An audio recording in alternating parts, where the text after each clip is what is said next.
जय डोगरा, जय डुग्गर और जय डोगरी। दोस्तों, अक्सर हम हेरिटेज को सिर्फ पुरानी इमारतों तक सीमित समझते हैं, लेकिन असल में हेरिटेज सिर्फ दीवारें नहीं होती। हेरिटेज होती है हमारी पहचान, हमारी यादें, हमारी परंपरा और हमारे आने वाली पीढ़ियों के लिए छोड़ी गई अमानत। और इस अमानत को कुछ असली सिपाही होते हैं जो शोर नहीं मचाते, हेडलाइंस नहीं ढूंढते, लेकिन अपनी पूरी जिंदगी इतिहास को बचाने में लगा देते हैं। आज तवी टेल्स में अगर मैं बात करूं पॉडकास्ट की भी और पर्सनल लेवल की भी, जो व्यक्ति यहाँ पे हैं वो मेरे बहुत ही फेवरेट हैं।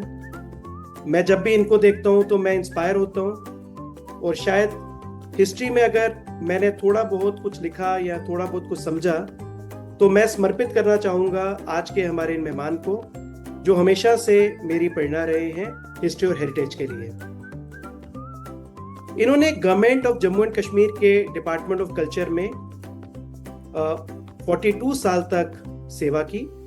डोगरा आर्ट म्यूजियम जम्मू के हेड रहे।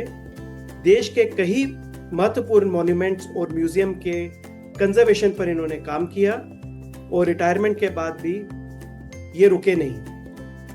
ये सिर्फ एक आर्ट कंजर्वेटिव नहीं है, बल्कि जम्मू की विरासत के एक मजबूत पहरेदार हैं। एक हमारे बहुत ही क्लोज मित्र हैं, मेरे डॉक्टर विकास के और कृपाल जी के कॉमन फ्रेंड हैं। उन्होंने बहुत अच्छा नाम इनको दिया है, वो है मंडी का राजा।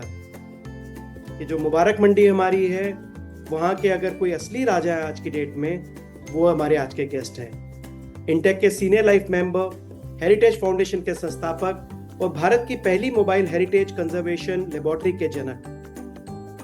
अगर आज मुबारक मंडी की गलियों में हजारों लोग हेरिटेज वॉक के जरिए अपने इतिहास को समझ रहे हैं, तो उसके पीछे एक ही नाम है, वो इनका सालों का समर्पण और इनके साथ में मेहनत है।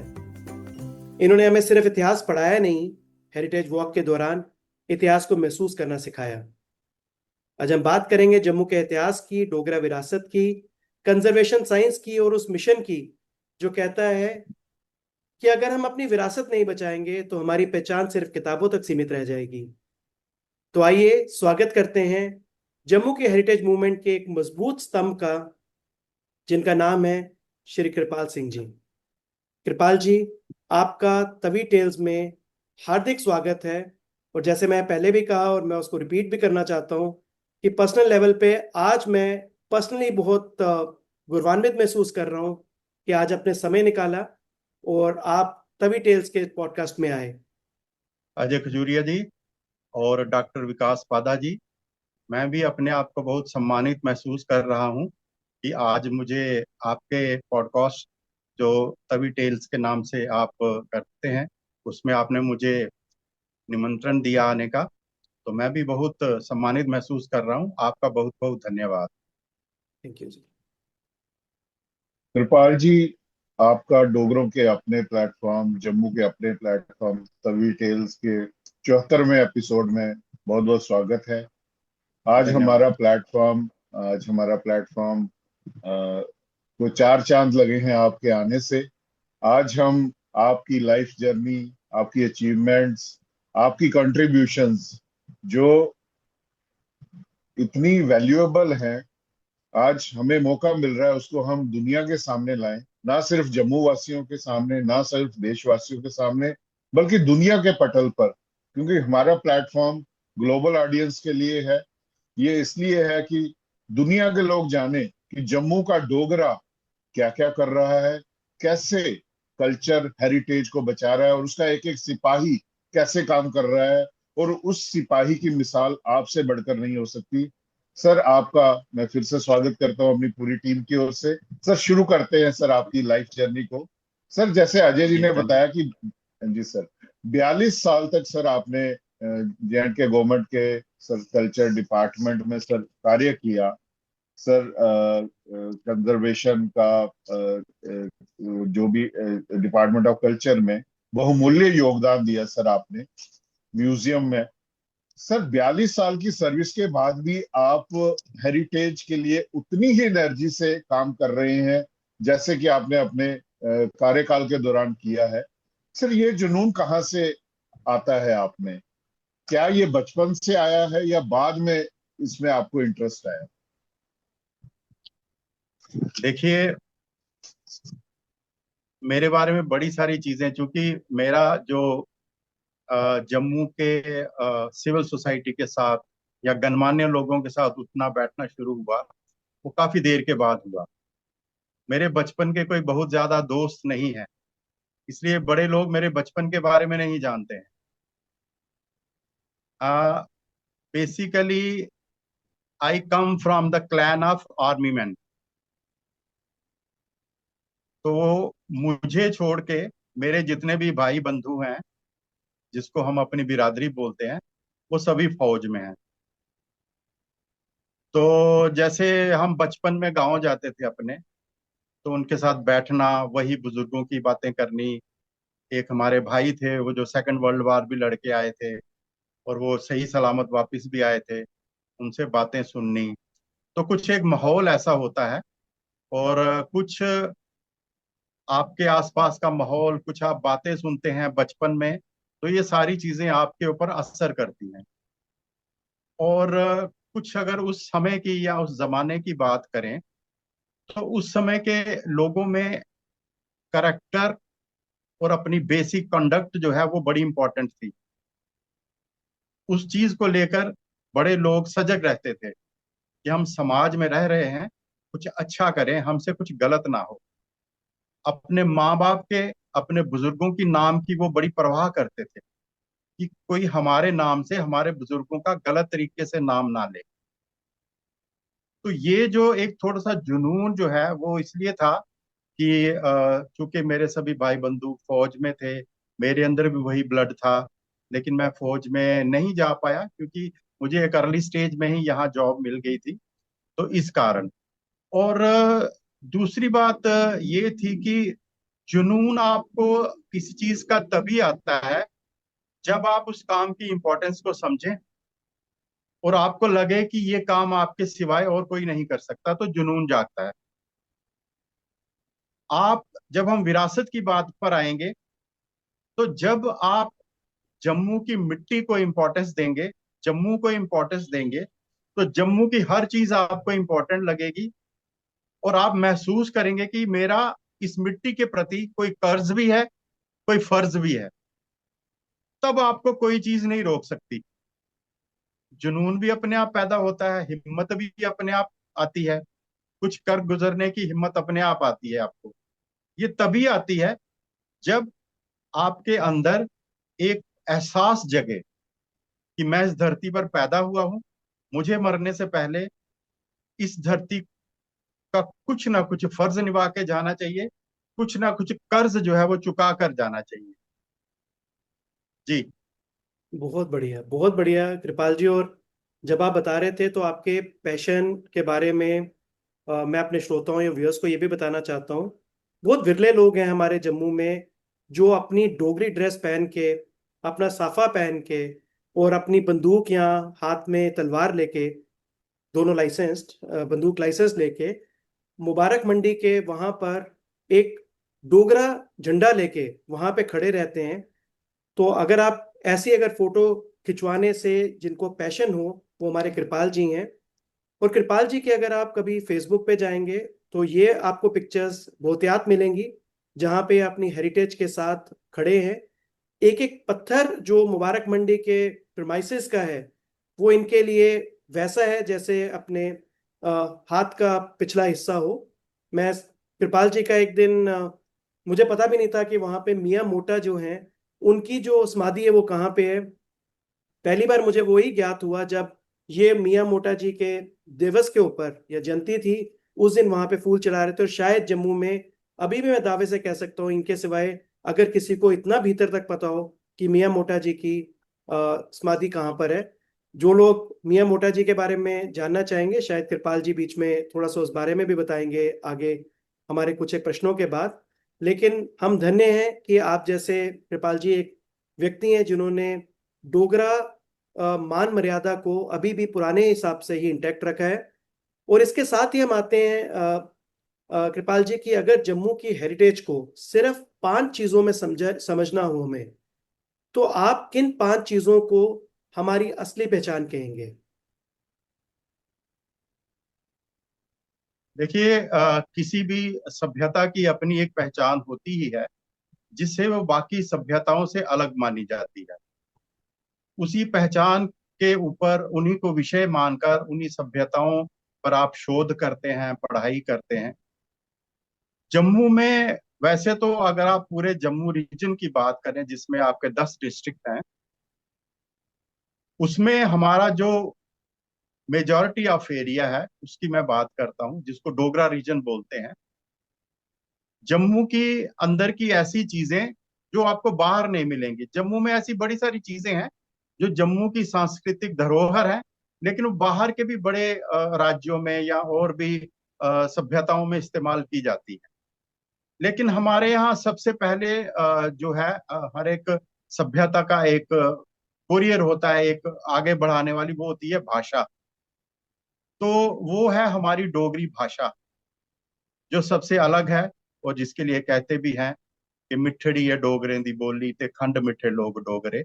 तो भाषा हमारी जो है हमें एक अलग पहचान देती है। यही भाषा बोलने वाला ही अपने आप को डोगरा कहला सकता है। इसके बाद आता है हमारा गान और नृत्य का मिक्स, जिसको बोलते हैं गीतड़ू। गीतड़ू की खासियत ये है कि जो इसमें नाच रहा होता है वही गा रहा होता है, और इसका जो नाचने का तरीका है वो पैरों पर ज्यादा थाप देते हैं, और ये एक खासियत है गीतड़ू की। तीसरी चीज जो मैं मानता हूं वो है हमारे पहाड़ी इलाकों में नृत्य जो किया जाता है, जिसका नाम है कुड। कुड नृत्य भी जम्मू की एक पहचान है। इसके बाद आता है जो जम्मू की सबसे अलग पहचान है, जो आपको भारत में या विदेश में कहीं भी ये चीजें नहीं देखने को मिलेंगी। उसके बाद आता है हमारे यहाँ पर जो हमारे कुल देवताओं के लिए गीत गाए जाते हैं, जिनको कारक बोलते हैं। ये भी सिर्फ जम्मू में ही होता है, कहीं बाहर नहीं मिलेगा। पांचवी और जो सबसे बड़ी एक इम्पोर्टेंट हमारी विरासत है, वो है पाख गाने का तरीका। पाख आप देखेंगे पूरी दुनिया में एक ऐसा गायन का तरीका है जिसमें कोई भी वाद्य यंत्र नहीं बजाया जाता, और गाने वाले जो हैं वो कहीं भी बैठ जाएंगे। यानी इतना सुगम, इतना आसान है ये कि आप कहीं भी बैठ जाइए। आप थके हारे हैं, आप पुराने समय में जैसे लोग बहुत दूर तक पैदल चलते थे, तो थके हारे हैं, आप कहीं घास का मैदान देख के या कोई पत्थर देख के वहां पर बैठ जाइए, और आराम से अपने हाथ कानों को लगा के पाख गाना शुरू कर दीजिए। पाख का मजा लीजिए, अपनी थकान उतारिए और फिर आगे चल पड़िए। तो पाख, ये 5 चीजें जो हैं, ये हमारी जम्मू की वो खासियतें हैं जो आपको बाहर नहीं मिलेंगी। हालांकि इसके अलावा हम बात करते हैं जैसे हमारी बसोली की मिनिएचर पेंटिंग्स हैं, या बड़ी सारी ऐसी चीजें जम्मू में आपको मिल जाएंगे। जैसे हमारे खान क्यूजीन में कलाड़ी है हमारी। लेकिन मैं ये चीजें आपको इसलिए बता रहा हूँ, ये वो चीजें हैं जो हमारी सरवाइव करती रहती हैं, सरवाइव करती रहती हैं। पेंटिंग्स हमारी मिनिएचर पेंटिंग जो है वो बसोली में बनती हैं, विश्व में प्रसिद्ध है। लेकिन यही मिनिएचर पेंटिंग आपकी कांगड़ा में भी बन रही है, मंडी में भी बन रही है, सुकेत में भी बन रही है, चंबा में भी बन रही है, गुलेर में भी बन रही है, उत्तराखंड के अल्मोड़ा में भी बन रही है। तो इसको भी हम मिला सकते हैं। जम्मू को एक पहचान दी है बसोली पेंटिंग ने, और बसोली पेंटिंग में जो रसमंजरी सीरीज बनी थी, उसने एक पहचान दी है पूरे जम्मू को। मिनिएचर जो पेंटिंग का एक टेक्निक है, जो दुनिया है मिनिएचर पेंटिंग की, पहाड़ी पेंटिंग की, उसमें बसोली में जो रसमंजरी सीरीज बनी है वो बड़ी कमाल की है। वो पूरी दुनिया में उसकी डिमांड रहती है, लेकिन वो बड़ी लिमिटेड पेंटिंग्स हैं, जिसमें से लगभग 74 पेंटिंग जो है वो हमारे डोगरा आर्ट म्यूजियम में है। वो कमाल की पेंटिंग्स है। इसके अलावा भी हमारे जम्मू में काफी ऐसी चीजें हैं, लेकिन ये जो 5 चीजें मैंने आपको वो बताई हैं, जो सिर्फ जम्मू की ही धरोहर है, ये आपको जम्मू के बाहर नहीं दिखेंगी। अब जैसे कभी हमारी वार्तालाप होता है मित्रों के साथ या किसी गोष्ठी में, तो हम बात करते हैं पजामा कटन्ना जिसको बोलते हैं। तो कटन्ना जो है वो डोगरे तो पहनते हैं, लेकिन बाहर की भी कई जातियां इसको पहनती हैं। वो कुर्ता भी पहनती हैं ऐसा। बड़े सारे ऐसी हमारी ज्वेलरी है जो बाहर के लोग भी पहनते हैं। तो बड़े सारे संप्रदाय ऐसे हैं जो उन गहनों को पहनते हैं, हम भी पहनते हैं, रिवाजों के साथ जुड़े होते हैं।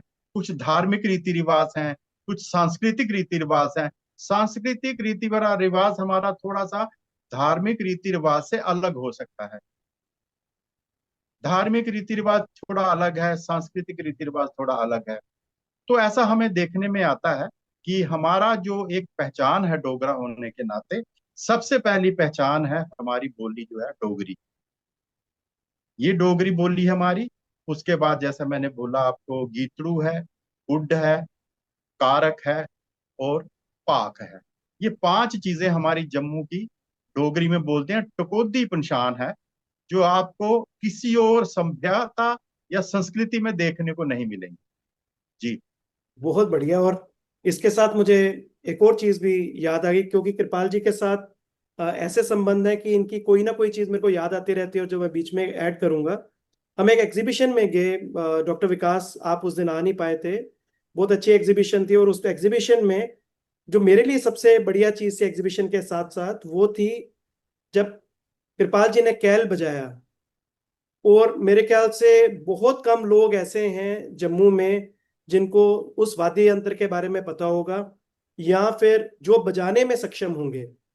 और कृपाल जी, जैसे मैंने पहले भी कहा, ये एक विरले हैं जो वाद्य यंत्र को बजाना भी जानते हैं। और उसके बारे में भी मैं एक आग्रह करता हूँ, जब डॉक्टर विकास के प्रश्न से पहले, कि अगर आप उस कैल के बारे में थोड़ा सा प्रकाश डाल देंगे, और साथ ही मियाँ मोटा जी के बारे में जो मैंने क्वेश्चन पूछा था, छोटे छोटे उनके बारे में अगर आप बता देंगे, तो जो युवा हैं हमारे, वो इससे थोड़े अवगत हो जाएंगे हमारे इतिहास से। जी।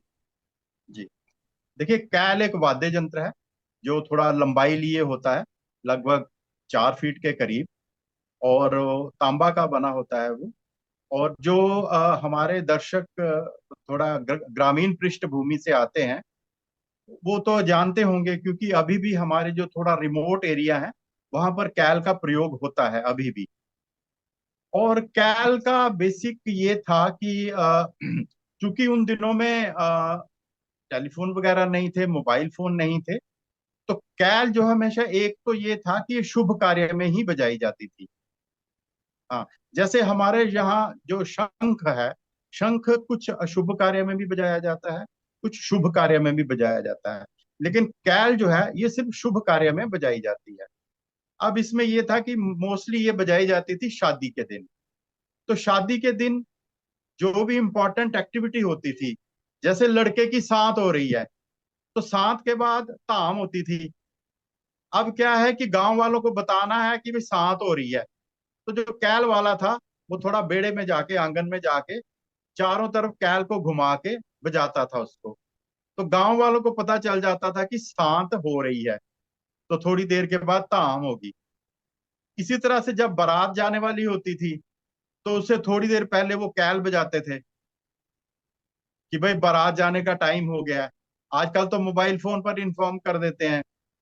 तो उस समय में जो कैल थी, ये एक तरह का सिग्नल होता था कि भाई अभी हमारे यहाँ ये एक्टिविटी चल रही है, अभी दूसरी एक्टिविटी चल रही है। तो इस तरह से कैल का इस्तेमाल होता था। और भी जो भी कोई शुभ कार्य हो, उसमें आप कैल जो है वो बजा सकते थे। जैसे आप मंदिर में कुछ कार्य कर रहे हैं, कोई स्पेशल पूजा हो रही है, इस तरह के कार्य में भी आप कैल बजवा सकते हैं। जैसे हमने पिछले कुछ साल पहले हमारे रुपए वाले मंदिर में मूर्ति स्थापना हुई थी, तो वहां पर भी हमने कैल वाले को बुलाया था, क्योंकि कैल का जो बजाना है वो एक शुभ कार्य समझा जाता है, या किसी कार्य की शुरुआत जो है वो कैल बजा के की जाती है। ये हमारी एक सांस्कृतिक धरोहर रही है। जी। और सिर्फ ये मैं देखता हूँ, जैसे कभी कभी हम पहाड़ों की ओर जाते हैं। मैं जैसे कभी जाता हूँ पहाड़ों में, क्योंकि हमारी जो संस्कृति है पहाड़ों के पीछे ही बची हुई है, यहाँ पर सड़क नहीं पहुंची है अभी। तो मैंने देखा कि वहां पर एक अलग दुनिया है। और जैसे ही आप 4 लेन वाली सड़क पे आते हैं, यहाँ आपके अंग्रेजी स्कूल खुल चुके हैं, यहाँ आपके घरों पे डिश लग चुकी है, वहाँ एक अलग दुनिया है। और अगर आप थोड़ा सा, जैसे मैं बताना चाहूंगा, हमारा जो ये बहमाक का इलाका है, हमारा जो डुडू बसंतगढ़ का इलाका है, हमारा रामनगर के पीछे जो पहाड़ है, बनी का इलाका है, अगर आप यहाँ पर जाएं, आप देखेंगे यहाँ ये अलग ही दुनिया है। और उसके बाद आप जम्मू आके सोचेंगे यार मैं यही जम्मू में ही था या मैं कहीं मंगल ग्रह पर तो नहीं गया था कहीं। तो एक जो चीज मुझे अच्छी नहीं लगती वो ये है कि जहां जहां भी हमारी ये संस्कृति अभी बची हुई है, इस पर कोई शोध नहीं हो रहा, इस पर कोई कार्य नहीं हो रहा। ये देखने में थोड़ा लगता है कोई संस्थाएं इस पर काम नहीं कर रही। दूसरी बात आपने बताई मियां मोटा जी की। मियां मोटा जी जो थे वो महाराजा गुलाब सिंह जी के दादाजी के भाई थे, तो दादाजी थे उनके। लेकिन मियां मोटा जी के साथ उनकी बनती बड़ी थी। मियां मोटा चूंकि यहाँ पर जम्मू दरबार में थे, तो वो उनके साथ एक अलग अटैचमेंट थी, क्योंकि वो चाहते थे कि मैं भी इनके साथ जुड़ जाऊं, मेरी भी कहीं जॉब लग जाए। तो वो उनके उनसे थोड़ा मार्शल आर्ट भी सीखते थे, उनका घोड़ा भी यूज करते थे, तो उनके साथ बड़ी अटैचमेंट थी उनकी। फिर जम्मू में लास्ट रूलर आपका होता है जीत देव। वो लास्ट रूलर जब लाहौर पावर आपकी राइज करती है, तो जम्मू पे भी उसका इफेक्ट पड़ता है, और राजा जीत सिंह या जीत देव को हटा दिया जाता है यहाँ से। और उन्हीं दिनों में चूंकि तब तक महाराजा गुलाब सिंह, राजा सुचेत सिंह और राजा ध्यान सिंह, ये तीनों भाई जो थे ये लाहौर दरबार में जॉब करने लग पड़े थे। And they were the most powerful person in Lahore darbar. कोई छोटी मोटी जॉब नहीं थी, they were actually controlling the whole Lahore empire. तो जब यहाँ पर राजा जीत सिंह को हटा दिया गया, तो महाराजा गुलाब सिंह जी ने सिफारिश की महाराजा रंजीत सिंह जी को कि वहां पर एडमिनिस्ट्रेशन चलाने के लिए मियां मोटा को बोला जाए। तो महाराजा रंजीत सिंह जी उनकी बात सुनते थे, तो मियां मोटा जी को यहाँ पर एज एडमिनिस्ट्रेटर रखा गया। अब राजा जीत सिंह जी तो समझ गए थे कि भाई अब मैं इस लाहौर दरबार के साथ लड़ तो नहीं सकता हूँ। वो तो उन्होंने एक तरह से सरेंडर कर दिया। बट जो उनकी वाइफ थी वो थोड़ी सी एम्बिशियस थी। उनको लगता था कि हमारा राजपाट शान शौकत सब चली गई। तो उन्होंने तो पहले कोशिश की इन्फ्लुएंस करने की, जो महाराजा रंजीत सिंह जी के बेटे थे उनको इन्फ्लुएंस करने की कोशिश की, लेकिन वो बात कुछ बनी नहीं। फिर अल्टीमेटली कुछ ऐसा डिसाइड किया कि मियां मोटा जी को रास्ते से हटाया जाए। उसके लिए बकायदा एक कॉन्स्पिरेसी रची गई, और मुबारक मंडी के अंदर एक ड्योढ़ी खास है, वहां से अंदर जाते हैं, जहां पर आगे जो ladies of the royal palace थी, रानियां महारानियां, उनके महलों को जो रास्ता जाता है, वहां पर एक कॉन्स्पिरेसी रची गई और मियां मोटा को उस ड्योढ़ी से अंदर महलों में बुलाया गया। अब चूंकि वो रानियों के महल में जा रहे थे, और रानियां भी एक तरह से ये सब रिश्तेदार थे। उस समय तक जो जीत सिंह का मैंने नाम लिया, ये देव डायनेस्टी चल रही थी, और उसके आगे फिर महाराजा गुलाब सिंह से डोगरा डोगरा डायनेस्टी चली। हालांकि ये दोनों को आप देव डायनेस्टी कह सकते हैं, दोनों को डोगरा डायनेस्टी कह सकते हैं, क्योंकि राजा गुलाब सिंह जो थे वो रिलेटेड थे राजा जीत सिंह को। लेकिन बीच में जो 10 साल लाहौर दरबार की एडमिनिस्ट्रेशन रही, उसकी वजह से वो देव डायनेस्टी वहां खत्म हो गई, और उसके आगे का पीरियड हम बोलते हैं डोगरा पीरियड। तो इस तरह से जब वो अंदर रॉयल पैलेस में जा रहे थे जहां रानियां रहती थी, तो वो ऐसे ही चले गए, उन्होंने हथियार वगैरह लेने की जरूरत नहीं समझी। उनको बोला गया कि रानी साहिबा बात करना चाहती है। लेकिन जैसे ही वो अंदर गए, वो ड्योढ़ी आज भी है, यहाँ से वो अंदर गए तो हर चीज प्री प्लान्ड थी। जैसे वो ड्योढ़ी से अंदर गए, उनको बोला गया कि आज की मीटिंग कैंसिल हो गई है, मीटिंग अब दोबारा की जाएगी, आपको दोबारा बुलाएंगे। तो जैसे ही वो वापस मुड़े, ये वही ड्योढ़ी है जो किसी समय जब लोग फूड एंड सप्लाई के दफ्तर में जाया करते थे, उस ड्योढ़ी की मैं बात कर रहा हूँ। तो जैसे ही वो ड्योढ़ी से बाहर निकलते हैं, तो वहां सामने एक खिड़की थी, वहां से पहली गोली उनके ऊपर चलाई गई। उन दिनों परकशन कैप गन्स हुआ करती थी, जिनको हम देसी बंदूक बोलते हैं। पहली गोली उन पर चलाई गई, और वहीं पर जो दो अंगरक्षक थे, द्वारपाल वहां पर जो गार्ड थे, उन्होंने तलवारों से उनके ऊपर अटैक किया और वहीं पे उनको मार दिया, वहीं उनकी मृत्यु हो गई। ये संदेश जब महाराजा गुलाब सिंह तक पहुंचा तो बहुत आग बबूला हुए। महाराजा गुलाब सिंह जी के बारे में मैं एक बात बताना चाहूंगा कि अ, सब जानते हैं, मेरे कहने की बात नहीं है। वो पढ़े लिखे नहीं थे, लेकिन उनका दिमाग बहुत चलता था, इन चीजों में दिमाग बहुत चलता था। उन्होंने अपना एक जासूसों का जाल बिछाया था कि वो कौन लोग थे और अब कहाँ हैं। कई दिनों के बाद उनको पता चला कि वो अमृतसर आ गए हैं और अमृतसर में रह रहे हैं। फिर उनकी जासूसी काम करते करते एक दिन उनको खबर मिली कि वो रोज शाम को टहलने के लिए अमृतसर के चौक में आते हैं। तो महाराजा गुलाब सिंह जी भी एक दिन वहां पहुंच गए, और जैसे ही उनको पता चला कि यही दोनों हैं, तो वहीं पर उन दोनों की महाराजा गुलाब सिंह जी ने हत्या कर दी, उनका बदला ले लिया। और दूसरा उन्होंने काम ये किया कि जिस जगह पर मियां मोटा जी की हत्या हुई है वहीं पे उनकी समाधि बनाई जाए। नहीं तो महलों के अंदर किसी की समाधि नहीं बनाई जाती। मुबारक मंडी के अंदर दो समाधियां हैं। एक है बाबा रघु जी की, जी। जो कि हत्या मानी गई है, वो एक अलग कंसेप्ट है हत्या का।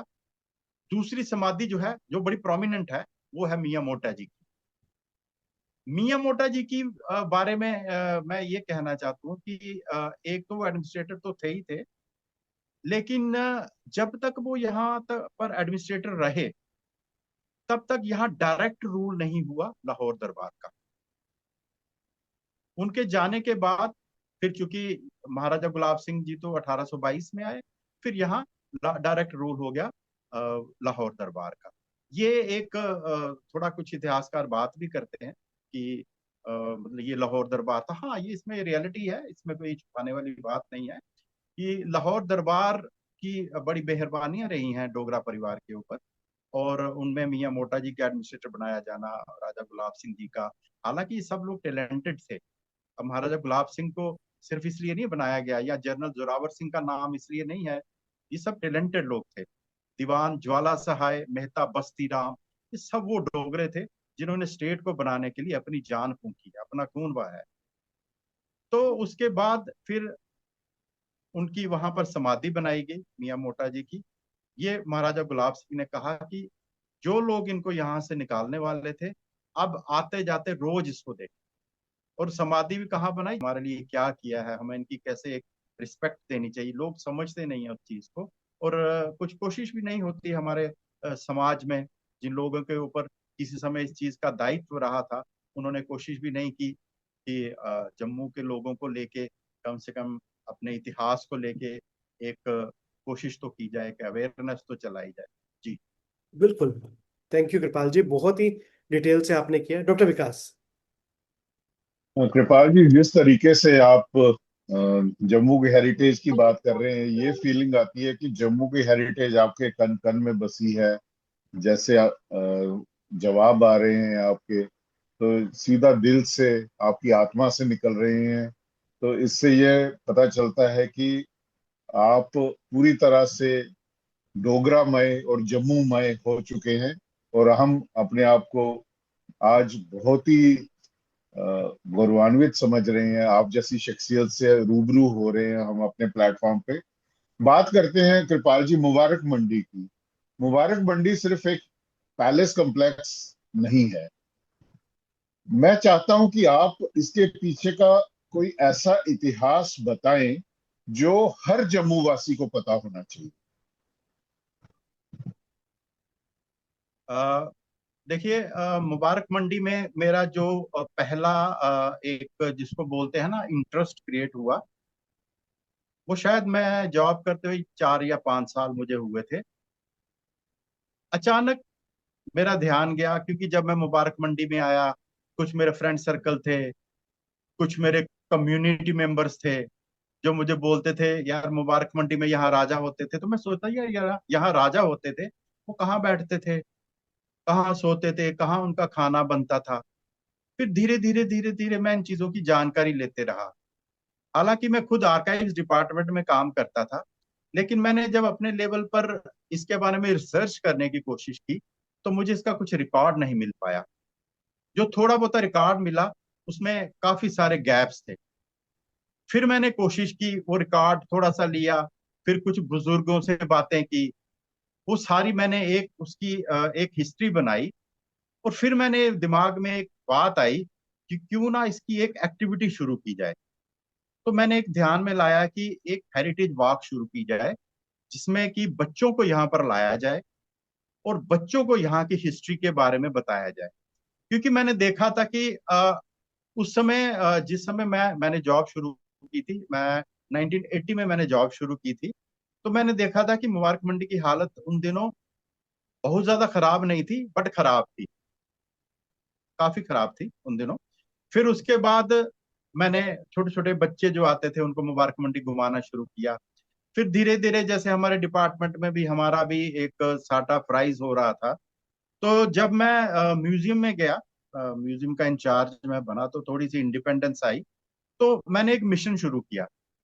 मैंने जम्मू में जितने भी स्कूल्स हैं, जितने भी कॉलेजेस हैं, यूनिवर्सिटीज हैं, मैंने सबको इनविटेशन दिया कि आप मुबारक मंडी में बच्चों को हेरिटेज वॉक करवाइए। जब आपकी छुट्टियां पड़ती हैं तो बच्चों को मुबारक मंडी से जुड़े छोटे छोटे प्रोजेक्ट दीजिए, डोगरा आर्ट म्यूजियम से जुड़े छोटे छोटे प्रोजेक्ट दीजिए। और धीरे धीरे ये सिलसिला चल पड़ा। अब मुबारक मंडी की हम बात करते हैं। मुबारक मंडी के बारे में देखिए, जब से ये सोशल मीडिया है हमारा चला, तो मैं देखता हूँ कि बड़ी सारी मुबारक मंडी की कहानियां ऐसी हैं जो सिर्फ इसलिए डाली जाती हैं कि लोग लाइक्स ज्यादा हो, कमेंट्स ज्यादा हो, या उसमें कुछ तहलका मचाने वाली बातें हों। लेकिन मैं एक तो सरकारी कर्मचारी भी था, और दूसरा मैं बात कर रहा था हिस्ट्री की। तो हिस्ट्री में आप जब खास करके जब आपके पास विद्यार्थी आते हैं, तो आप उनको यहाँ तहाँ की बातें नहीं बता सकते। एक रिस्पॉन्सिबिलिटी है आपकी, आप कम बताइए उनको, लेकिन वो बताइए जो हिस्टोरिकली फैक्ट है। क्योंकि वो विद्यार्थी हैं, वो आपकी बात सुन रहे हैं, कल यही बात उनके दिमाग में रहेगी। तो मैं जिस बात को मैं समझता था कि हाँ ये बात ऐसी हुई है, मैंने उसकी एक कहानी बनाई और हेरिटेज वॉक में बच्चों को बताना शुरू किया।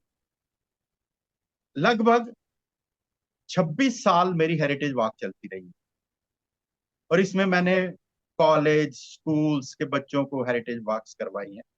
फिर हेरिटेज वॉक करते करते कुछ ऐसा समय भी आया, यहाँ बाहर के बच्चे भी आने लगे, स्टूडेंट्स, और उनसे भी मेरा इंटरेक्शन होता था, मुझे भी कुछ सीखने को मिलता था।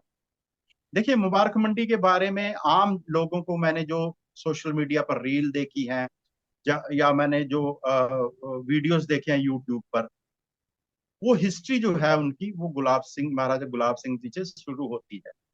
हालांकि कुछ लोग इसको हरि सिंह से शुरू कर देते हैं, जबकि मुबारक मंडी की हिस्ट्री जो है वो राजा ध्रुवदेव के समय से जाती है, जो कि 1710 एडी में शुरू हुई थी।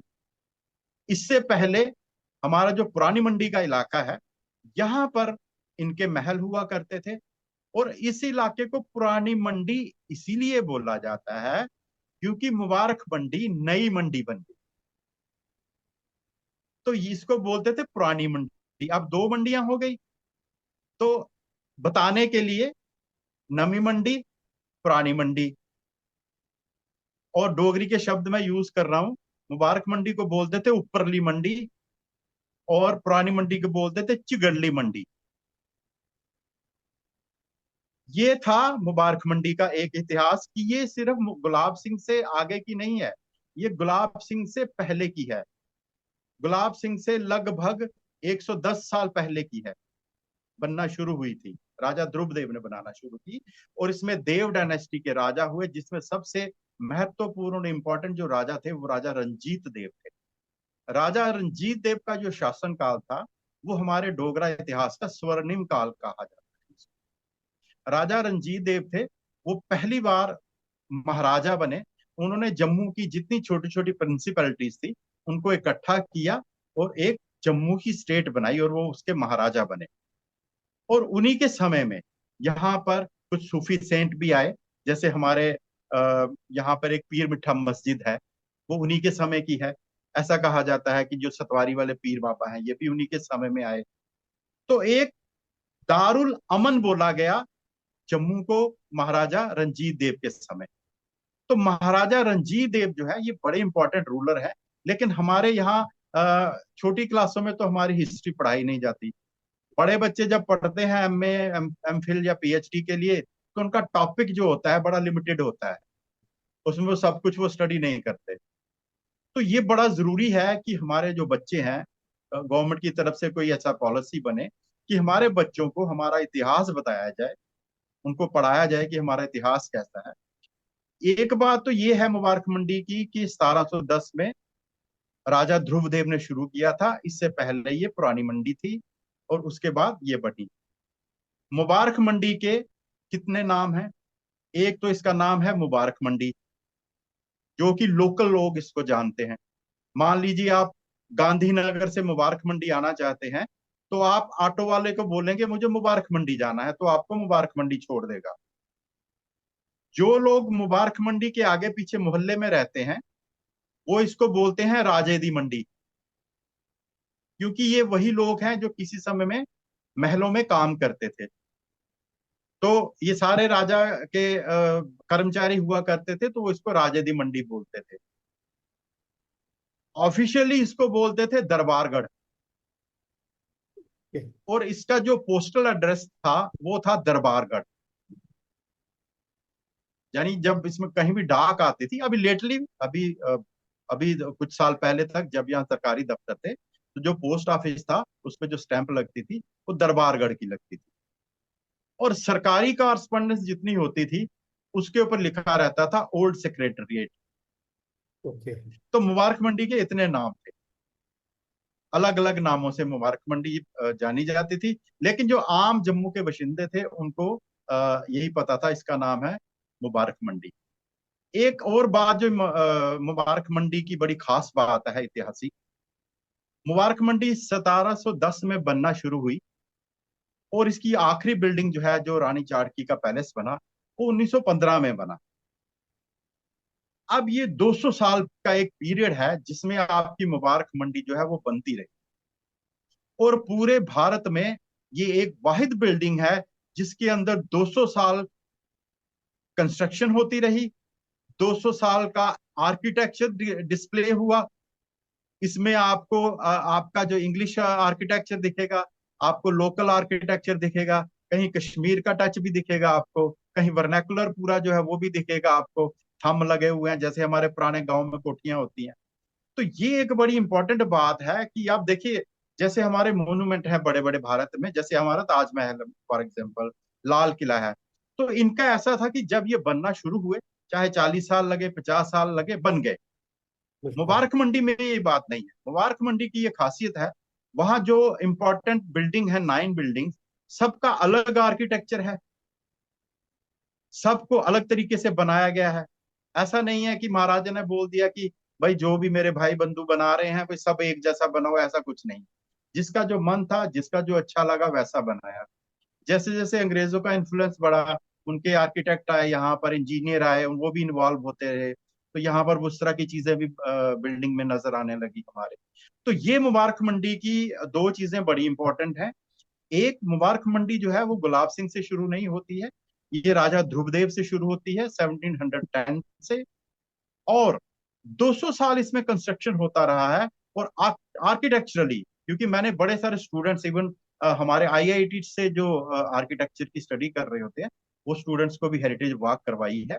तो वो बड़े हैरान होते थे कि पूरे, क्योंकि आईआईटी में बच्चे पूरे हिंदुस्तान से आते हैं, तो कहते थे कि सर ये बड़ी हैरानगी की बात है, हमने आज तक ऐसा कोई कम्प्लेक्स नहीं देखा जो इतना बड़ा है और उसमें इतनी बिल्डिंग्स है, और हर बिल्डिंग अपने आप में अलग है, हर एक का आर्किटेक्चर अलग है। तो अब ये बातें सुन के हमें भी अच्छा लगता है, हमें भी जानकारी होती है। फिर इसमें जो रानी चाड़की पैलेस है, तो जब हेरिटेज वॉक होती है तो मैं बच्चों को, अब देखिए जो बच्चे आते हैं ना, हिस्ट्री की कोई भी कहानी हो या बताते समय उसको बोरिंग नहीं लगना चाहिए, इंटरेस्ट क्रिएट होना चाहिए। ऐसा नहीं है आप आए, आपने बिल्डिंगें देखी इधर उधर और फिर चले गए, मजबूरी में आपको भेज दिया कॉलेज वालों ने, आपने भी मजबूरी में चक्कर लगाए और चले। नहीं, आपको एक इंटरेस्ट क्रिएट करना है, उनको बताना है ये क्यों इंपॉर्टेंट है। जब तक आप इंपॉर्टेंस नहीं बताएंगे उनको उसकी इंपॉर्टेंस नहीं पता हो। जैसे मैंने रानी चाड़की की बात की, रानी चाड़की पैलेस जो है वो महाराजा प्रताप सिंह जी ने बनवाया था रानी चाड़की के लिए। रानी चाड़की जो थी वो she was an ordinary village girl from Birpur, वो कोई राजकुमारी वगैरह नहीं थी। तो जब वो शादी की उन्होंने उसके लिए महल बनाया है, और शादी के बाद फौरन बना के दिया। और वो 5 मंजिला इमारत थी, फिर उसमें उनको लिफ्ट भी लगा के दी। तो हम हेरिटेज वॉक में बोलते थे कि ये जम्मू का ताजमहल है। राजा का प्यार देखिए कि जब उसने शादी की, उसने तभी रानी के लिए बना के दिया। मैं आपको एक छोटा सा किस्सा इसमें जोड़ना चाहूंगा, जो मैं यंगस्टर्स को जरूर बताता हूँ यहाँ पर, और ये सच्ची बात है। यहाँ पर एक लड़का था, यूएसए से आया था, रेयान उसका नाम था। वो कुछ रिसर्च कर रहा था यहाँ पर। तो म्यूजियम में आया, मेरे पास बैठता था, गपशप होती थी। तो मुबारक मंडी बहुत घूमता था वो। फिर उसके बाद उसका प्रोजेक्ट खत्म हुआ और वो चला गया। फिर लगभग कोई 6 महीने के बाद उसने मुझे फोन किया कि मैं इंडिया आ रहा हूँ, और मैंने जम्मू आना है, और मैंने मुबारक मंडी जाना है। मैंने ठीक है आ जाओ, दोस्ती भी हो गई थी थोड़ी। अच्छा, वो आ गए। 2 लड़कियां थी, 3 लड़के थे, तो हम मुबारक मंडी घूमना शुरू किया। रेहान के पीछे बैकपैक था एक, घूमते रहे हम। तो जब हम उन दिनों थोड़ा खुला रहता था ये, जब हम रानी चाड़ की पैलेस के अंदर गए तो फिर देखा, और फिर हम वापस आ गए क्योंकि मैं आगे आगे चल रहा था। एक लड़का और एक रेहान, सॉरी, एक लड़की और रेहान, ये अंदर रह गए वहां पर चाड़ की पैलेस के अंदर। तो मैंने थोड़ा सा आगे आके उनको आवाज दी कि आ जाओ आप चलते हैं। तो जो दूसरे लड़के थे उन्होंने कहा वेट।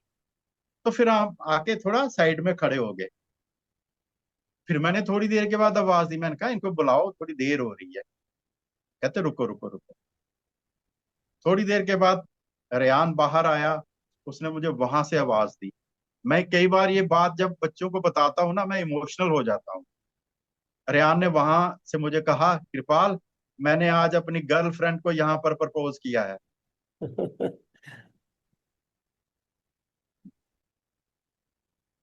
और मैं कई बार सच में, और मैं इमोशनल किस लिए हो जाता हूँ कि यार इस बंदे को क्या चट्टी पड़ी है, अमेरिका से आया और यहाँ आके उसने प्रपोज किया, कहीं अच्छी जगह जा सकता था। हमारे यहाँ भी कितने लोग आते हैं, वो सिर्फ मुबारक मंडी को देखते हैं खंडर की तरह। मैंने आज तक जितनी भी हेरिटेज वॉक करवाई है और जो वीआईपी लोग रहे हैं, मैं आपको बताना चाहता हूँ जम्मू का कोई नहीं था, सब बाहर के थे। और वो खुश होते थे, टूटी दीवारें देखकर खुश होते थे, और वो समझ लेते थे कि यार किसी समय में ये कितनी खूबसूरत रही होगी। चीफ जस्टिस है यहाँ पर, उनको हेरिटेज वॉक कराई, हाई कोर्ट के जजेस थे, उनको हेरिटेज वॉक करवाई है, आईएएस ऑफिसर्स बाहर के, उनको हेरिटेज वॉक करवाई है। लेकिन मुझे ये मायूसी रही, कभी जो हमारे लोकल लोग थे, जो इसमें कुछ डिसीजन मेकर भी थे, उन्होंने कभी हेरिटेज वॉक नहीं की, और ना कभी ये जानने की कोशिश की कि मुबारक मंडी है क्या। तो इस तरह से ये बातें मुबारक मंडी के साथ जुड़ी हुई हैं, जो मैं आपके साथ कुछ शेयर कर रहा था। इसके अलावा मुबारक मंडी के अंदर एक रानी बंदराली पैलेस उसको बोलते हैं, उसके अंदर एक रूम था जिसमें पूरा ग्लास वर्क हुआ पड़ा था, शीशे का पूरा वो बना हुआ था, और बड़ा शानदार रूम था। मैंने जब उसको पहली बार देखा तो वो थोड़ा थोड़ा ठीक था, फिर भी अभी आप उसका आइडिया लगा सकते थे। लेकिन फिर वो मेरे देखते देखते ही धीरे धीरे उसकी दीवारों में सीलन वीलन और सारा वो शीशा धीरे धीरे धीरे गिरने लगा, और फिर वो एकदम से नष्ट हो गया। बस मेरे पास उसका एक फोटोग्राफ है, वो कमरा पूरी तरह से नष्ट हो चुका है। अब देखिए, जब हम शुरू में बात कर रहे थे ना जुनून की, जब तक आप किसी चीज के साथ भावनात्मक रूप से नहीं जुड़े हैं ना, जुनून भी नहीं आता आपको। आपका किसी के साथ लगाव नहीं होगा ना, तो जुनून भी नहीं आएगा उसके लिए। प्यार होना, लगाव होना, उसकी इंपॉर्टेंस समझना, और अगर वो चीज खराब हो रही है उसको बचाने की कोशिश करना, ये सब फिर आपके अंदर जुनून पैदा करता है। और बदकिस्मती से हमारे प्रदेश में विरासत जो है वो कहीं पर भी प्रायोरिटी नहीं है। तो मैंने एक कोशिश सिर्फ ये की कि मैं एज एन इंडिविजुअल इसमें क्या रोल प्ले कर सकता हूँ। मैं इसका इंतजार ना करूं कि वो नहीं कर रहा, वो नहीं करेगा, वो आएगा तो वो करेगा, सरकार करेगी। अब मैं खुद भी तो सरकार में बैठा था, तो जितना मेरे से हो सकता था तो सब मैंने पहले ये महसूस किया कि सबसे बड़ी बात है अवेयरनेस। क्योंकि एक डॉक्टर, एक इंजीनियर, फिर चाहे एक टीचर हो, पटवारी हो, आईएएस हो, केएएस हो, हेरिटेज एक ऐसी चीज है, आपको ट्रेनिंग करने की जरूरत नहीं है, आपको कोई एक्सपेरिमेंट करने की जरूरत नहीं है। आपको समझ होनी चाहिए ये हमारी हेरिटेज है और इसको हमने बचाना है। और बचाने के लिए क्या करना ये जरूरी नहीं है आपने वहां जाके कुछ काम ही करना है। आप जब भी किसी हेरिटेज साइट पर जाएं, आप देखें हम उसको नुकसान ना पहुंचाए, दैट्स ऑल। जैसे हम कई साइट्स पर जाते हैं, वहां लोग कुछ हाथ में लेके उसके ऊपर नाम खुरच देते हैं, कुछ वॉल पेंटिंग साइट पे स्क्रैच डाल देते हैं, कोयले से लिख देते हैं, और बड़े बड़े पढ़े लिखे लोग भी ये काम कर रहे होते हैं, हमने देखा। अच्छा, कुछ हमारे जो मंदिर हैं, ऐसी जगह हैं जहाँ पर वॉल पेंटिंग बनी है, उनको अवेयरनेस नहीं है, उनको लगता है पेंटिंग खराब हो रही है तो उसके ऊपर सफेदी कर देते हैं या उसके ऊपर टाइल लगा देते हैं। अब हो ये रहा था अजय जी, कि मैं ये सोच रहा था कि मैं जो कुछ कोशिश कर रहा हूं, मैं किस किस पंगे में हाथ डालूं, कि मैं अवेयरनेस को करूं, मैं कंजर्वेशन करने जाऊं। क्योंकि सरकार का अपना एक तरीका है काम करने का। देखिए हेरिटेज, आप किसी, ये मेरी सोच है, जिस चीज को भी आप बचाना चाहते हैं ना, सेव एक वर्ड है जिसके साथ भी लग जाता है। जैसे हम सेव फॉरेस्ट की बात करते हैं, जिसके साथ भी सेव वर्ड लग जाता है ना, उस चीज को आप 10 to 4 ड्यूटी में अटेंड नहीं कर सकते। अगर फॉरेस्ट ऑफिसर ये सोचेगा कि मैं 10 से 4 ड्यूटी करूंगा और जंगल बचाऊंगा, तो वो नहीं बचा सकता, क्योंकि चोर रात में पेड़ काटेगा। विरासत की चोरी हो रही है, या कहीं पर कोई किला है, कोई मंदिर है पुराना, कोई हेरिटेज साइट है, वो खराब हो रही है, आप बोलेंगे अब 4 बज गए, अब मैंने घर जाना है, तो आप विरासत को नहीं बचा सकते। This is 24 hour job, 24/7, 365 days. ये सोच जब तक आपके पास नहीं होगी ना, आप विरासत नहीं बचा सकते। विरासत को आपने तब बचाना है जब आप उसमें पहला क्रैक देखते हो, तब नहीं जब विरासत पूरी ढह जाती है और आपका बजट जो है वो 1 करोड़ का हो जाता है। क्योंकि हमारे यहाँ काम करने का यही तरीका है कि अगर 2 टाइलें टूटी हैं तो कोई रिपेयर नहीं करवाएगा जब तक कि पूरा मकान ना गिर जाए। तो सरकारी तंत्र में ऐसा ही होता है। तो ये कुछ ऐसी चीजें थी जो मैं अपने लेवल पर कोशिश कर रहा था। और फिर जब रिटायरमेंट के बाद इंसान थोड़ा सा आजाद भी हो जाता है, और फिर मैंने कोशिश की कि नहीं, ये काम चूंकि नहीं हो रहा है तो जितना मेरे बस में है, मैं ये नहीं सोचूंगा कि मैंने कितना किया, जितना मेरे बस में है, जो मैं कर सकता हूँ, जिन लोगों तक मैं पहुंच सकता हूँ, उतना मैं तो करके जाऊंगा, आगे का ऊपर वाला जाने। जी। नहीं नहीं, बहुत बढ़िया कृपाल जी। और आपकी बातों से मुझे 2-3 आपकी और भी चीजें याद आई, और शायद मैं दर्शकों को ये भी बताना चाहूंगा। जो बच्चे स्कूल से आते थे और कई बार सरकार में हमेशा बजट की कमी रहती थी, उनके लिए रिफ्रेशमेंट कृपाल जी ने कई बार अपनी तरफ से ही खर्चते थे। कोई, मैं ये इसलिए नहीं बता रहा हूँ कि कृपाल जी कई बार इन चीजों को बताने से मना करते हैं, लेकिन जो चीजें मुझे पता है, जो इनके व्यक्तित्व के बारे में और जिनके समर्पण के बारे में, जिसमें से एक हेरिटेज कंजर्वेशन लेबोरेटरी भी है, उसमें भी सरकार ने कुछ नहीं है, इन्होंने अपने बलबूते और अपने पैसे इन्होंने जोड़कर वो हेरिटेज कंजर्वेशन लेबोरेटरी शुरू की थी। तो ये दो चीजें कृपाल जी के एक व्यक्तित्व के बारे में बताती हैं कि जब पैशन और आपकी अपनी जन्मभूमि, ये दोनों चीजें जब आपके दिल में इतने हद तक हों, तभी आप ऐसे कदम उठा सकते हैं। साथ ही मैं एक और चीज भी बताना चाहता हूँ जो कृपाल जी ने टच की, महाराजा रंजीत देव जी के बारे में।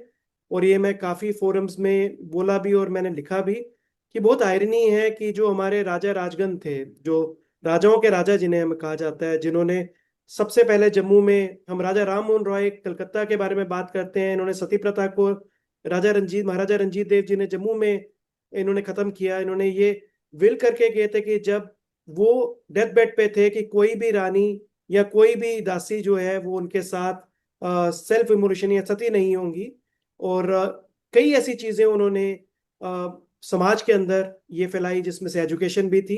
प्लस काफी लोगों को ये नहीं पता होगा कि जम्मू को एक मार्केट प्लेस बनाने के लिए, पंजाब के लिए, हरियाणा, हिमाचल के लिए कश्मीर का सामान और जम्मू का जो सामान था, वो जम्मू को मार्केट प्लेस बनाने के लिए राजा रंजीत देव जी का बहुत बड़ा हाथ है। लेकिन आयरनी ये है कि आज किसी भी जगह पे ना उनकी कोई फोटो है, ना पूरे जम्मू के अंदर जी उनकी कोई मूर्ति है।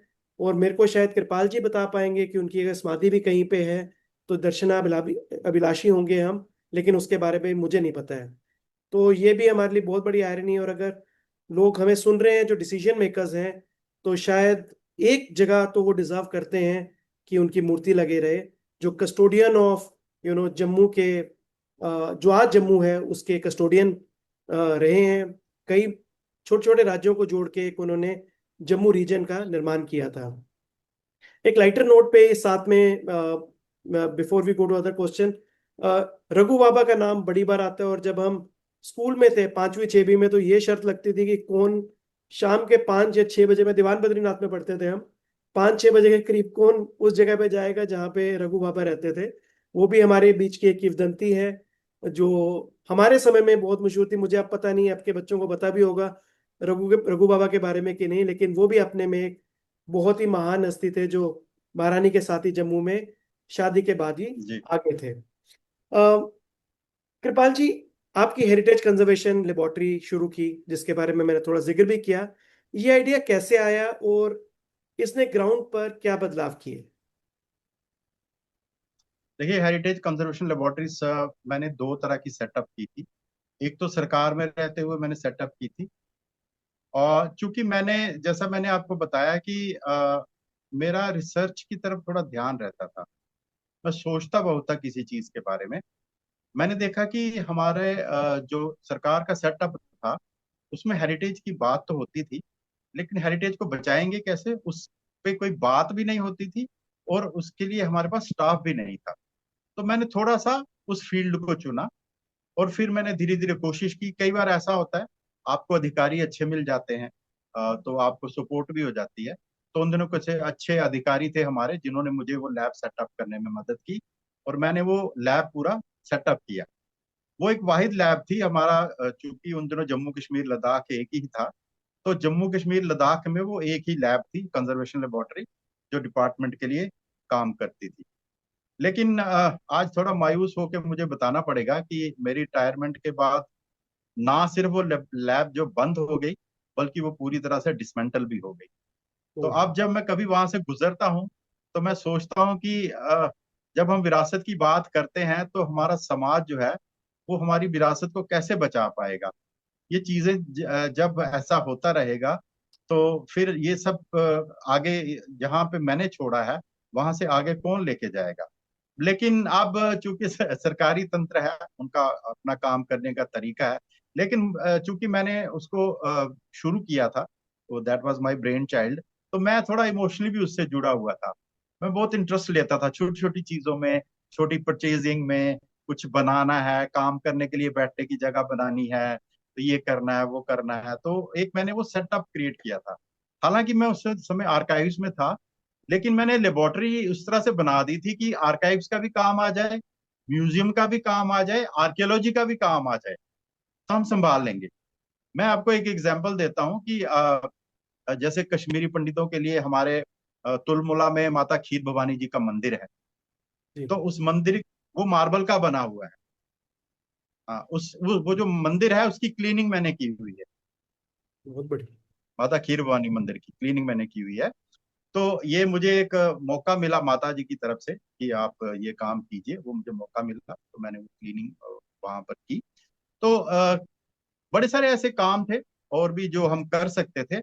बट अब वही वही जैसा मैंने कहा, हम सबॉर्डिनेशन में थे, तो अब अधिकारीगण, डिपार्टमेंट कैसे काम करता है, हमें भी थोड़ा वैसा चलना पड़ता था। फिर जो आपने अभी लेबोरेटरी की बात की, तो मेरा चूंकि ये था कि थोड़ा ध्यान चला गया जो हमारे पहाड़ी एरिया में हमारी बाउलीज हैं।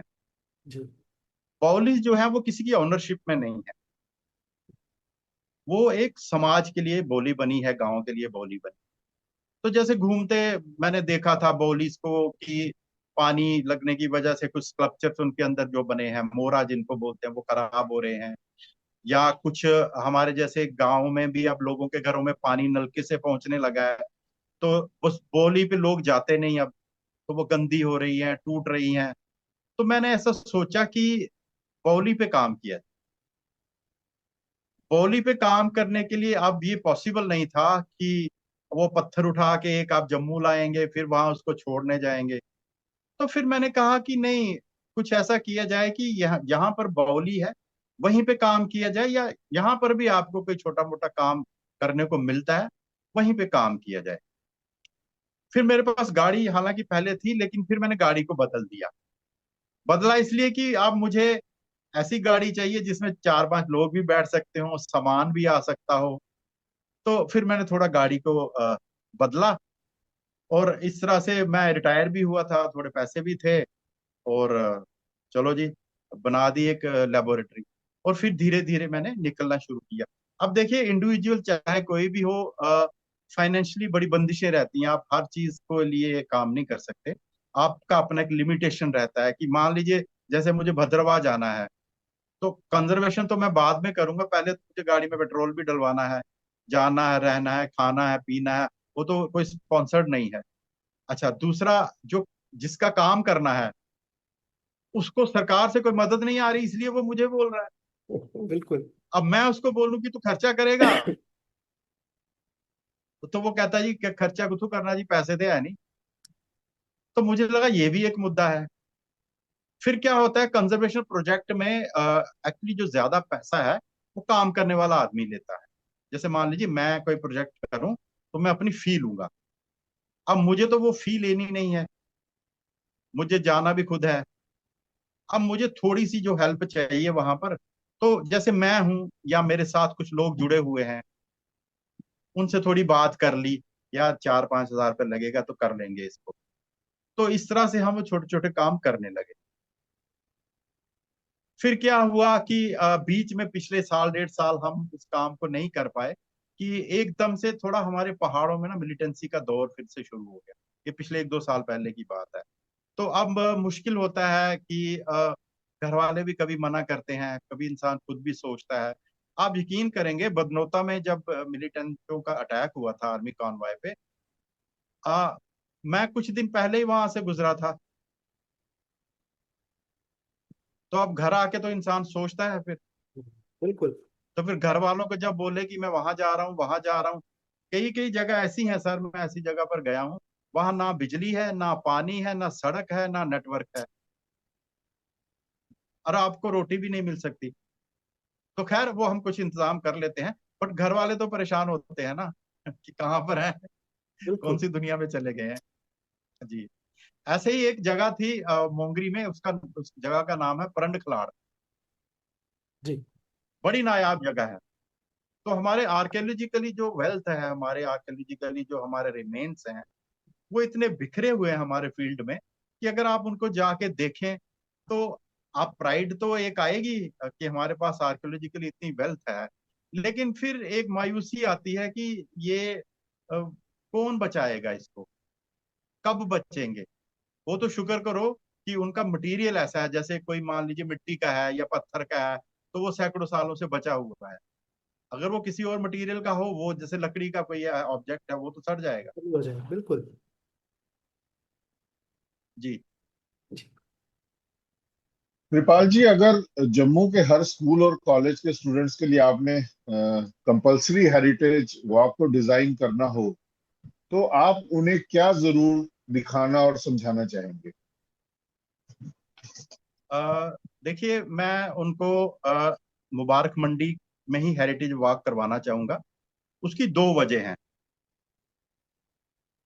मुबारक मंडी एक सीट ऑफ पावर रहा है डोगरा रूलर्स का, और मुबारक मंडी हेरिटेज के दौरान उनको कहानी सुनाते हुए ये बताया जा सकता है कि मुबारक मंडी सिर्फ जम्मू शहर का हिस्सा नहीं है। मुबारक मंडी वो जगह है जहां पर रहने वाले लोगों ने जम्मू, कश्मीर, लद्दाख, गिलगित बल्तिस्तान और वेस्टर्न तिब्बत को जीत कर एक बहुत बड़ी स्टेट बनाई, और इंडियन हिस्ट्री में पहली बार उन्होंने जो हमारा भारतवर्ष था उसकी सीमाओं को बढ़ाया। दूसरी बात है इसका आर्किटेक्चर, जो कि 200 सालों तक बनता रहा। क्योंकि जब आप हर बिल्डिंग के सामने खड़े होते हैं, हर बिल्डिंग की अपनी कहानी है। अब देखिए, आप ताजमहल के सामने अगर बाहर खड़े हो जाएंगे ना, तो आप बाहर खड़े खड़े पूरे ताजमहल की कहानी सुना सकते हैं, लाल किला की कहानी आप सुना सकते हैं। मुबारक मंडी में ये पॉसिबल नहीं है। मुबारक मंडी में आपको एक एक बिल्डिंग के सामने जाना पड़ेगा, हर एक बिल्डिंग की अपनी कहानी। राजाओं के महल अलग से हैं, रानियों के महल अलग से हैं, ऑफिस कम्प्लेक्स उनका बाहर वाला कोर्ट यार्ड है, आर्मी हेडक्वार्टर है, फॉरेन डिपार्टमेंट है। अब देखिए, फॉरेन डिपार्टमेंट का होना ये बताता है, जो हमारे खासकर हमारे हिस्ट्री के स्टूडेंट्स आते हैं कभी, कि Jammu and Kashmir was not part of British India, इसीलिए हमारे पास सेपरेट फॉरेन डिपार्टमेंट था। और बड़े सारे हमारे बुजुर्ग जो हैं वो जानते हैं कि इवन माई मदर, वो जब कभी बात करते थे ना पठानकोट से आगे जाने की, तो वो कहते थे कि हम हिंदुस्तान जा रहे हैं, जी जी। क्योंकि यहाँ परमिट सिस्टम था, या वो हिंदुस्तान गया है। तो ये सारी बातें इस तरह से ये बताती हैं कि हमारा स्टेट जो था, निजाम हैदराबाद और जम्मू कश्मीर स्टेट जो था, ये पूरे भारतवर्ष में सबसे बड़े स्टेट्स, सबसे बड़े। और अब इन चीजों को बच्चों को, यंग जनरेशन को बताए कौन, पढ़ाए कौन, समझाए कौन, ये उनके अंदर बातें भरे कौन, उनको इस चीज की प्राइड दे कैसे, ये काम फिर आ जाता है एजुकेशनल इंस्टीट्यूशन का पहला। और दूसरा आ जाता है हर एक घर का। देखिए, मैंने जो मेरा फील्ड जो था, वो तो टेंजिबल हेरिटेज था। टेंजिबल हेरिटेज माने जो चीज हमें दिखती है, जिसको हम छू सकते हैं। इंटेंजिबल हेरिटेज होती है दूसरी प्रकार, जो हमारे लाइफस्टाइल में होती है, दिखती नहीं है। जैसे मैं गा सकता हूँ पाक, वो इंटेंजिबल हेरिटेज है। जैसे हमारे त्योहार हैं, इंटेंजिबल हेरिटेज है। अब इंटेंजिबल हेरिटेज की आज की डेट में मुझे जितनी जानकारी है, वो मुझे आई है मेरी माता जी से।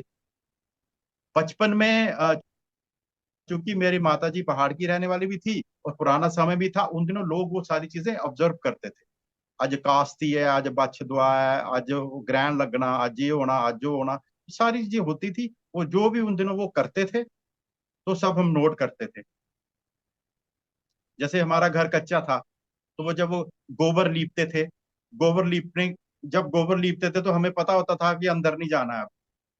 फिर गोबर लीपने के बाद वो द्रुब्बा ला के उसकी पूजना करते थे, फिर कहते थे अब जाओ अंदर। तो ये सारी चीजें हमारे अंदर रही बचपन में।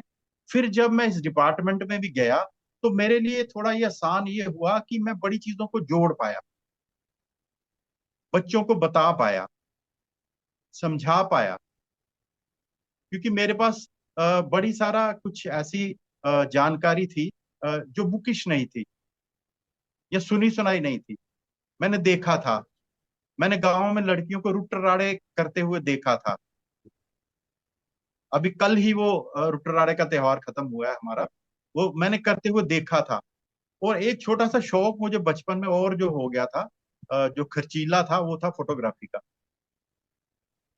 फोटोग्राफी मैं बड़ी करता था।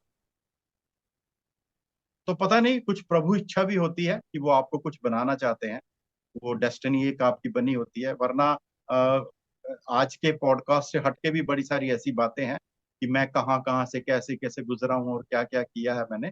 तो मैं सोचता हूँ कि नहीं, जो मेरा बचपन था, जैसे बस इतना छोटा सा है कि मैं 3.25 साल का था जब मेरे पिताजी इस दुनिया से चले गए थे। तो वो स्ट्रगल, वो कुछ ऐसी चीजें जो बचपन में हर एक एंजॉय करता है, हम नहीं कर पाए। लेकिन उस स्ट्रगल ने जो मुझे एक स्ट्रेंथ दी ना, आज मैं जब वो काम करता हूँ ना, तो मुझे थकान नहीं होती। मैंने आपको एक बात बताई प्रंड खिलाड़ की। प्रंड खिलाड़ सर, आप जाएं तो आप एक दिन में या तो जा सकते हैं या आ सकते हैं। वो इतना पहाड़ी इलाका है, वो बिल्कुल रिमोट में जाके, और बड़ा इंपॉर्टेंट साइट है। मैं वहां गया भी, वहां से आया भी। कई ऐसी ऐसी साइट पे गए यहाँ पैदल जाना पड़ता है। आज भी मैं चले जाता हूँ, हाँ ये है कि अभी मैं थोड़ा रुक रुक के जाता हूँ, ट्रैकिंग स्टिक हाथ में ले लेते हैं। फिर दूसरी बात यह है कि सिटी में अब चूंकि ग्रुप बन गया हमारा, जैसे आप मेरी लेबोरेटरी की बात चल रही थी, तो फिर सिटी में हमारा जो पहला काम हुआ वो एक मूंछों वाले राम जी का मंदिर है पीर खो के पास। हमें पता चला कि वहां पर कुछ वॉल पेंटिंग्स हैं और उस दीवार को तोड़ा जा रहा है। तो पहले तो हमने उस दीवार को तोड़ना रुकवाया, उसके बाद हमने कहा कि चलिए हम इस पेंटिंग पे काम करेंगे। तो हमने पेंटिंग पे काम शुरू किया। तो एक पैनल जो था पेंटिंग का वो हमने क्लीन किया। अब जब एक पैनल क्लीन हुआ तो वो कहीं से प्रेस में चला गया।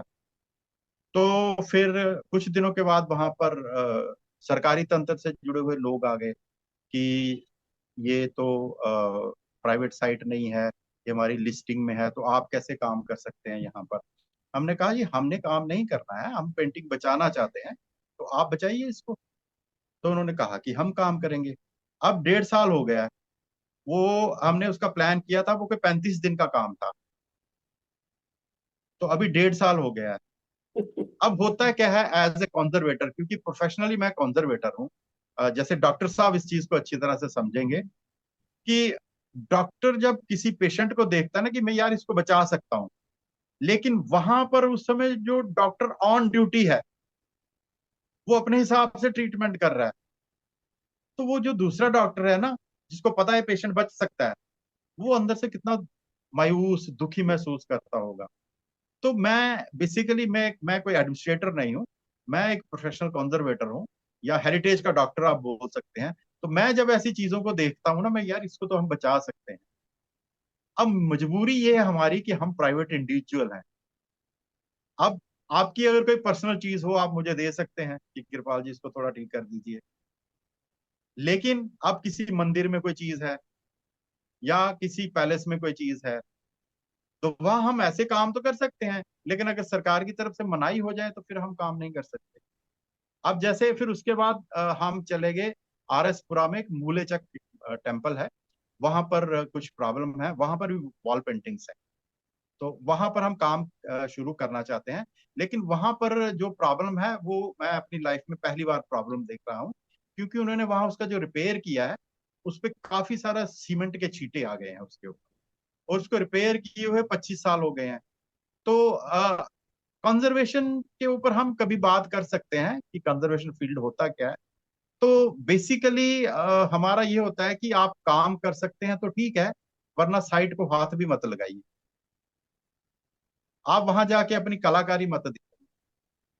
अगर आपसे काम हो सकता है, इसके कुछ एथिक्स होते हैं, उसके हिसाब से ही काम कर।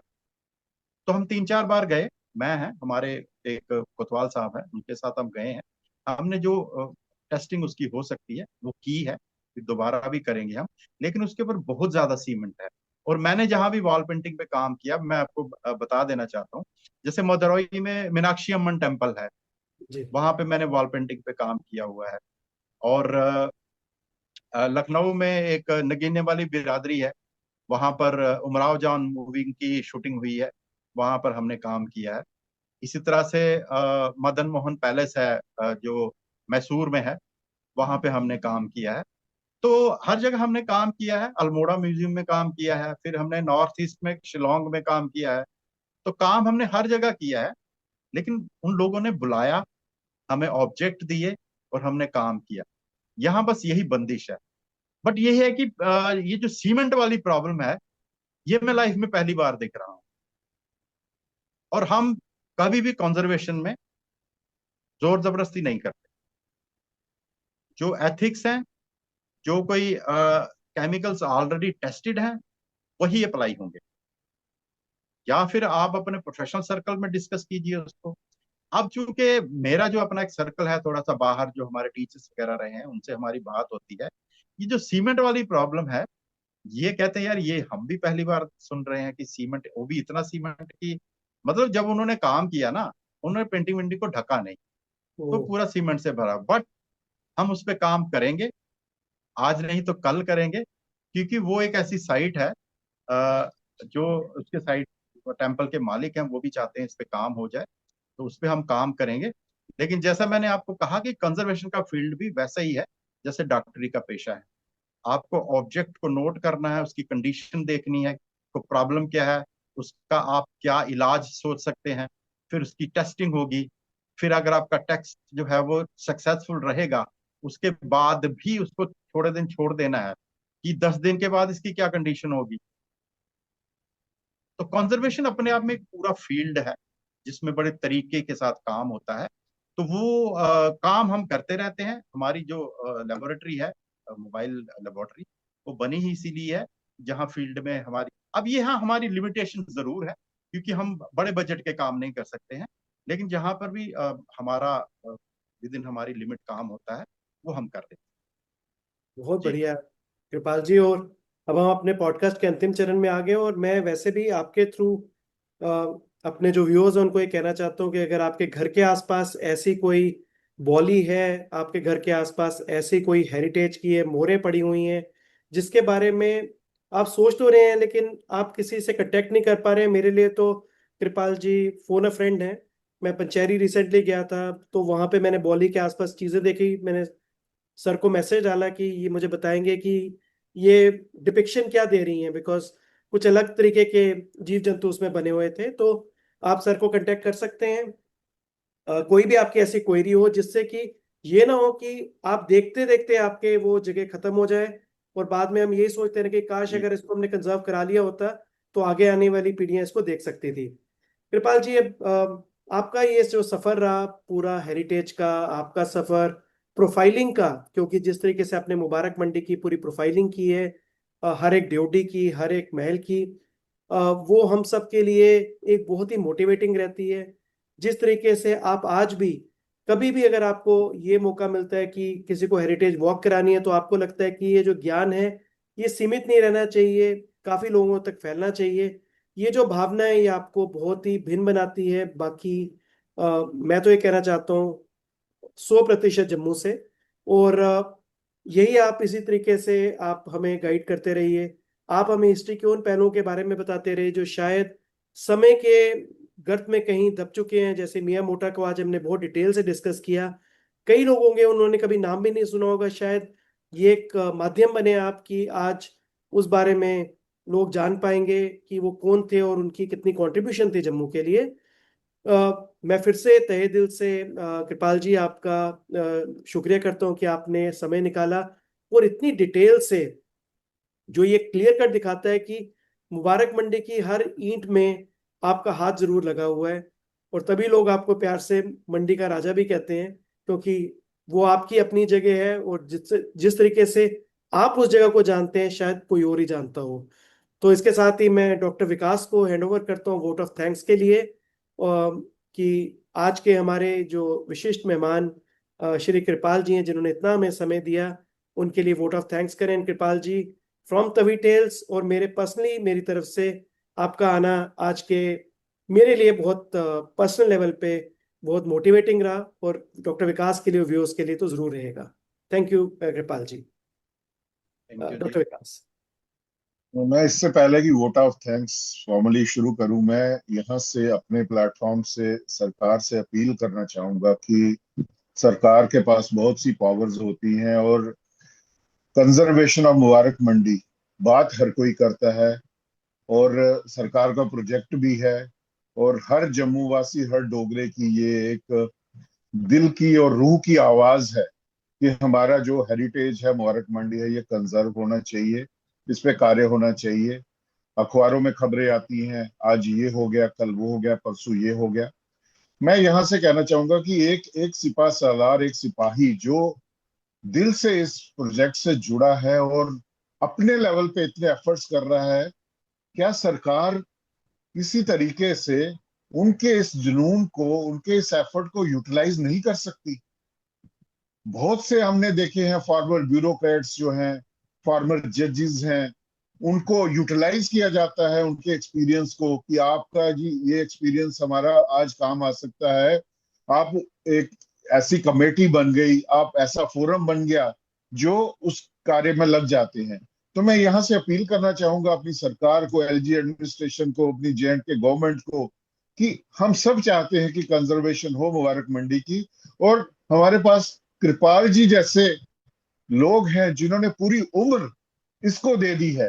तो आप इनकी सर्विसेज को, आप इनके जुनून को, आप इनकी जो दिल की जो ख्वाहिश है उसको यूटिलाइज करें, और एक ऐसा प्लेटफॉर्म बनाएं, इनको ऐसी एक रिस्पॉन्सिबिलिटी दें कि ये गाइड करें हम सबको, एक उन डिपार्टमेंट्स को। बेशक ये रिटायर हो चुके हैं, लेकिन हमारा एम, हमारा मकसद जो है, हर डोगरे का मकसद है, वो मुबारक मंडी को उस रूप में वापस लाना है, उस कंजर्वेशन को पूरा करना है।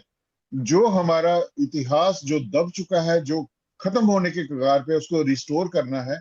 तो मैं फिर से अपील करना चाहूंगा हर उस एडमिनिस्ट्रेटर से कि जो इस कार्य में लगा है, जो डिपार्टमेंट जिनको जिम्मेवारी दी गई है, कि आप कृपाल जी जैसे जो हमारे डोगरा हैं उनकी सर्विसेज को प्लीज यूटिलाइज करें। तो कृपाल जी, आपका मैं दिल से धन्यवाद करना चाहूंगा हमारे इस एपिसोड में आने के लिए। आज की जो पॉडकास्ट है वो सिर्फ एक बातचीत जो है, वो एक पॉडकास्ट, फॉर्मल पॉडकास्ट नहीं थी। ये जम्मू की रूह से मुलाकात है, ये मुलाकात थी। और मैंने दिल से आज इस मुलाकात को चेरिश किया है, जिसके एक एक पल को मेरे लिए आई ओपनर था। मैं मेडिकल स्ट्रीम से हूँ, इतिहास का ज्ञान है, लेकिन उतना डीप ज्ञान नहीं है जितनी चीजें आज आपसे सुनी, और जिस शिद्दत से, जिस इंटेंसिटी से सुनी, मेरी आंखें खुल गई। और मेरे लिए एक एक प्यास और जग गई है कि आपके साथ मैं कब आऊं और आपके साथ हेरिटेज वॉक के लिए चलूं, अपने मित्रों के साथ, अपने और जो हमारे लाइक माइंडेड लोग हैं। कभी हम आपको तकलीफ देंगे कि आपके साथ हम चलें। तो सर, आपने हमें बताया कि हेरिटेज सिर्फ पत्थर, महल और म्यूजियम नहीं होते। हेरिटेज हमारी कलेक्टिव मेमोरी होती है। अगर वो खो गई तो हमारी पहचान भी धीरे धीरे खो जाएगी, और ये हर डोगरे के लिए एक वार्निंग है। आप जैसे लोग उम्मीद देते हैं कि जम्मू की कहानियां, डोगरा कला, लोक परंपरा और मुबारक मंडी की शान सिर्फ इतिहास की किताबों में नहीं, बल्कि आने वाली पीढ़ियों के दिलों में भी जिंदा रहेगी। और मुझे पूरी उम्मीद है, जिस शिद्दत से आप इस कार्य में लगे हैं, आप इसमें जरूर कामयाब होंगे। तवी टेल्स की पूरी टीम की तरफ से हम आपके 42 सालों की जो निष्काम सेवा है, आपके विजन और जम्मू की विरासत के प्रति आपके समर्पण को नमन करते हैं। और मैं बावे वाली माता, वैष्णो माता, सुकराला माता, माँ चामुंडा, हमारी कुल देवी, कुल देवताओं से प्रार्थना करना चाहूंगा कि वो आपको लंबी उम्र दें, अच्छी सेहत दें, और इस जुनून से, जो आप बचपन से जिस जुनून से इस कार्य में लगे हैं, उसमें आप आगे बढ़ते रहें, हमें गाइड करते रहें, हमें भी उत्साहित करते रहें, और हर डोगरे को आप उत्साहित करें। और मैं अपने व्यूअर्स से भी एक गुजारिश करना चाहूंगा कि अपनी हेरिटेज को सिर्फ देखिए मत, उसे समझिए, उसे महसूस कीजिए, और उसकी जिम्मेदारी भी लीजिए। ये सिर्फ काम एक कृपाल सिंह जी का नहीं है, वो डॉक्टर विकास वादा जी का भी काम है, वो अजय खजूरिया का भी काम है, वो हर उस डोगरा वासी का काम है। और ये हमारी जिम्मेवारी है, ये हमारे ऊपर एक एक जो कहते हैं कि अनटोल्ड एक हमारी रिस्पॉन्सिबिलिटी है, कि हमने अगली जनरेशन तक और उससे भी आगे की पीढ़ियों तक अपनी विरासत को बचाना है। क्योंकि जो समाज अपनी विरासत को संभालता है, वो अपना भविष्य मजबूत बनाता है। कृपाल जी, आपका बहुत बहुत धन्यवाद तवी टेल्स की पूरी टीम की ओर से। और आज सचमुच मैं अपने आप को अजय जी के साथ और पूरी टीम के साथ गौरवान्वित महसूस कर रहा हूं कि आप जैसी शख्सियत हमारे प्लेटफॉर्म पॉडकास्ट के एपिसोड 74 में आई, और हम आज अपने प्लेटफॉर्म को आपने चार चांद लगाए, जैसे मैंने पहले बात की। और मैं परमात्मा से फिर प्रार्थना करूंगा कि आप इसी जुनून से आगे बढ़ते रहें, और कल को यदि हमें फिर मौका मिले आपकी और कहानियां सुनने का, आपके कार्यों के बारे में और जानने का, आप हमें फिर से समय दें। जय डुग्गर, जय डोगरा, जय हिंद, जय माता। आपका बहुत बहुत धन्यवाद, और मेरी तरफ से भी तवी टेल्स के लिए शुभकामनाएं। आपने ये जो कार्य शुरू किया है, ये भी एक तरह से अपनी विरासत को बचाने का कार्य है। आप इसमें शिद्दत से लगे हुए हैं और मेरी तरफ से बहुत बहुत शुभकामनाएं। माता रानी की कृपा आप और आपकी टीम पर बनी रहे। आपका बहुत बहुत अभिनंदन। Thank you.